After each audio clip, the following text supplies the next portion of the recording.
rumah ibadah saudara-saudara kita non-muslim itu bunyikan toa sehari 5 kali dengan kenceng-kenceng secara bersamaan, itu rasanya bagaimana?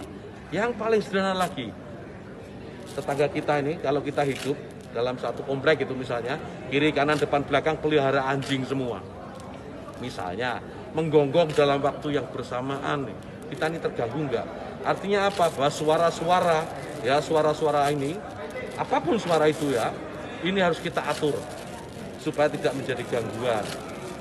Ya, speaker di musola, masjid, monggo dipakai, silahkan dipakai. Tetapi tolong diatur agar tidak ada yang merasa terganggu. Agar niat menggunakan toa, menggunakan speaker sebagai sarana, sebagai wasilah untuk syiar, melakukan syiar tetap bisa dilaksanakan tanpa harus mengganggu mereka yang mungkin tidak sama dengan keyakinan kita. Berbeda keyakinan, kita harus tetap hargai. Itu aja intinya. Saudara-saudara, kalau ente nggak suka dengar suara azan, nggak suka dengar suara toa, ya jangan tinggal samping masjid. Tinggal di hutan, betul. Tinggal di kuburan, betul. Tinggal di apartemen, betul. Bukan suara azan yang dikecilin. Ini syiar Islam.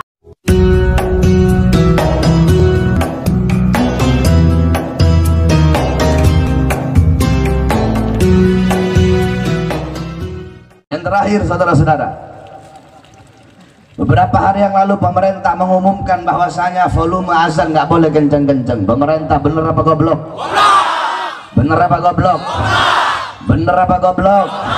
Bener apa goblok? Azan panggilan sholat, betul. Azan panggilan sholat, betul. Azan panggilan sholat, betul. Udah tahu asal usulnya azan? Mau diceritain? Panjang. Nggak apa-apa. Nggak apa-apa. Biar apa? Biar pinter. Ketika itu Nabi Muhammad bermusyawarah dengan para sahabat untuk menentukan panggilan sholat. Ada sahabat yang usul, ini saya singkat-singkat. Ya Rasulullah, bagaimana kalau panggilan sholat itu kita naikin bendera? Rasulullah nggak setuju. Bagaimana kalau pakai api? Kata Rasulullah, itu kayak orang Majusi. Bagaimana kalau pakai lonceng? Kata Rasulullah, itu kayak orang Nasrani. Bagaimana kalau pakai trompet? Itu kayak orang Yahudi.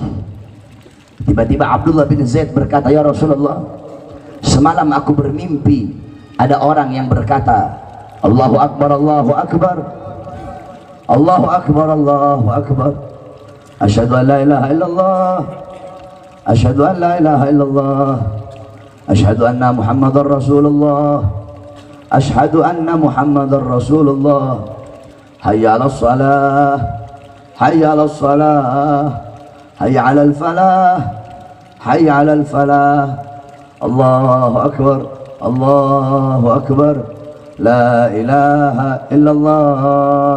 Nabi pun menyetujui itu sebagai panggilan salat, sebagai tanda waktu masuk sholat, sebagai panggilan orang-orang yang masih berdagang agar menutup dagangannya, yang punya toko agar menutup tokonya, untuk bersegera kembali kepada Allah Subhanahu wa ta'ala. Adapun iqamat, kalau iqamat itu adalah waktu tanda akan segera dilaksanakannya sholat. Nah, Nabi punya dua muazzin. Yang pertama Bilal ibn Rabah. Yang kedua siapa? Ada yang tahu nggak? Siapa? Abdurrahman anak Rahman Mahrus. Yang kedua Ibn Ummi Maktum. Ya, Ibn Ummi Maktum. Nabi punya muazzin dua, subuh, duhur. Ya, subuh, duhur biasanya Bilal. Asar, subuh, duhur, asar Bilal. Maghrib, isya biasanya Ibn Ummi Maktum. Kalau nggak salah begini, kalau nggak salah kembali. Kalau yang benar, kalau nggak salah itu tadi subuh Bilal sampai asar, Ibn Ummi Maktum, maghrib, isya. Nah, pertanyaannya, kenapa Nabi milih dua sahabat ini? Kalau mau bilang suaranya enak, banyak sahabat yang suaranya enak. Banyak sahabat yang suara enak. Kenapa Nabi pilih Bilal ibn Rabah dan Ibn Ummi Maktum? Karena dua sahabat ini adalah dua sahabat yang paling keras suaranya. Bilal kan orang hitam, Ya, ini saya punya murid namanya Bilal, orang Ambon. Mana Bilal? Ah, itu orang Ambon tuh, murid saya tuh. Nama doang Bilal. Cuma nggak pinter kayak Sayyidina Bilal tuh. Saya ganti namanya kemarin jadi Bilal tuh. Karena hitam makanya saya ganti Bilal. Orang hitam suaranya kencang-kencang. Ah, Nabi pilih Bilal. Kalau mau bilang enak, banyak sahabat suara yang enak. Jadi maksudnya apa? Agar suaranya kencang, agar terdengar oleh orang, agar terdengar di setiap pelosok-pelosok, agar terdengar di telinga-telinga orang yang tidak mau mendengarkan azan. Dari sekian banyak rumah, Nabi pilih rumah yang paling tinggi. Kenapa rumah yang paling tinggi? Jawab. Rumah pendek, tempat kalau pendek sama tempat tinggi, yang lebih kenceng suaranya tempat yang mana? Yang mana? Yang mana? Berarti Nabi memerintahkan itu tanda bahwasanya azan harus kenceng atau pelan? Kenceng atau pelan? Keras atau pelan? Keras atau pelan? Agar suara terdengar. Makanya Nabi pilih rumah yang paling tinggi sebagai tempat azan, saudara-saudara. Udah dikatakan dalam hadis, idza hadaratis shalah falyu'adzin lakum ahadukum. Apabila telah datang waktu salat, maka hendaklah salah satu dari kalian itu melakukan azan untuk sesama kalian.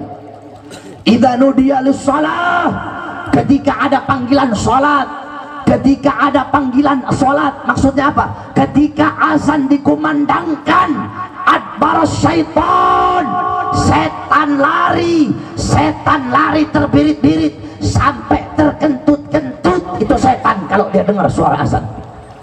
Berarti kalau yang nggak suka suara azan berarti apa?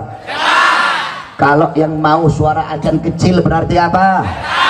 Kalau pejabatnya suka pengen yang ngecilin volume azan, pejabat apa? Pejabat apa? Pejabat apa? Pejabat apa? Kalau ada ustadz, kiai, habib suka volume azan kecil biar gak kedengeran suaranya, berarti mereka itu siapa? Mereka itu siapa? Mereka itu siapa? Saudara-saudara, kalau ente nggak suka dengar suara azan, nggak suka dengar suara toa, ya jangan tinggal samping masjid, tinggal di hutan, betul? Tinggal di kuburan, betul? Tinggal di apartemen, betul? Bukan suara azan yang dikecilin. Ini syiar Islam. Oleh karenanya hati-hati saudara-saudara. Sekarang volume azan dikecilin. Kemarin si Yusuf Kalla udah ngomong itu, yang satu itu, bahwasanya suara azan itu harus dikecilin karena mengganggu. Saya tanya, kalau azan mengganggu, apa dangdut ganggu tidak? Dangdut mengganggu apa tidak?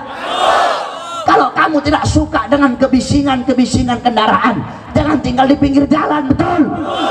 Kalau nggak suka dengan suara ombak, jangan tinggal di pinggir pantai, betul? Kalau nggak suka suara burung, suara monyet, jangan tinggal di tengah hutan, betul? Kalau nggak suka suara azan, jangan tinggal di pinggir masjid, jangan tinggal pinggir musola, tinggal sana di buah apa di tempat Cina sana, atau nggak pindah ke Amerika sana yang jarang ada suara azan.